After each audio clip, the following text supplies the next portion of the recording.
એના ભાઈ ના હો બેગ ઉપાડવાની જરૂર નથી. એવું હતું તો રેલવે સ્ટેશન આવે ને ત્યાં તો કોઈ ભણનો દીકરો દેખાડો હોય ને.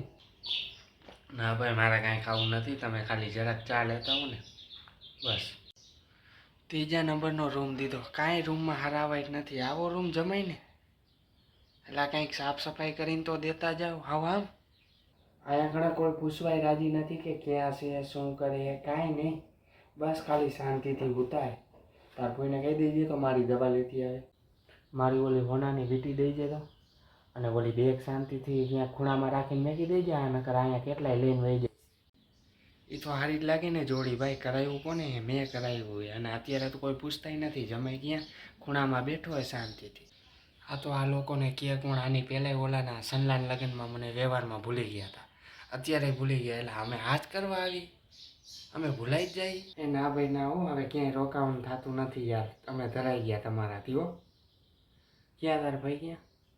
હાલ ને આમ હવે કેટલીક વાર ઓલી ટ્રેન વહી જાય છે પછી રાહ જોવાની.